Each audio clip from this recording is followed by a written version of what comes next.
په سمنګان کې د بادامو د حاصلاتو ډېرېدل د دې ولایت د کرنې اوبو لګولو او مالدارۍ ریاست وایي په روان کال کې په دغه ولایت کې 2208 ټنه بادام راټول شوي دي چې د تیر کال په پرتله 100 سلنه زیاتوالی ښیي.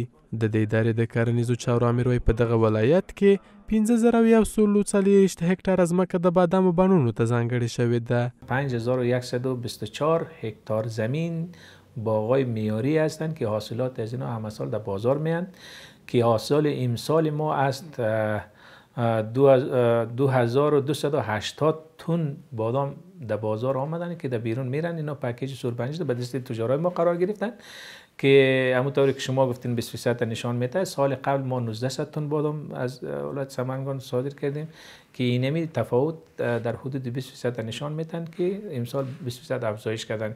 یو شمیر بڼوال او سوداګر په دغه ولایت کې په روان کال کې د بادامو حاصلاتو ته هیلهمند دي، خو د امراضو خپرېدو د اوبو کمښت او د بیې کموالي څخه یې اندېښنه څرګندوي.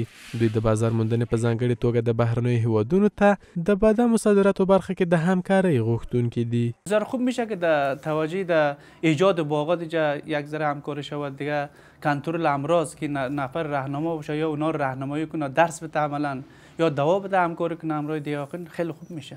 بازاریابی بیرونی دیگه امرای تاجرها کمک بکنه، دهقانا را رشد بده. دهقانا حالا نمیتونه که اگر کود بخره دوایش خریده نمیتونه، باید دولت توجه بکنه که امراض امسال زیاد بود.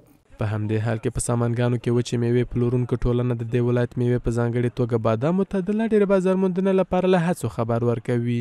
د دې ټولنې مسؤلین وایي دا مهال د سمنګان بادام جاپان او امریکا هیوادونو ته صادریږي او نورو هیوادونو ته د دې میوې لار موندلو لپاره هم هڅې روانې دي. ما تلاش داریم که تقاضای بیرون زیادتر پیدا کنیم. تقاضای بیرون که نبود اینجا اش وجه نرخ بالا نمیره.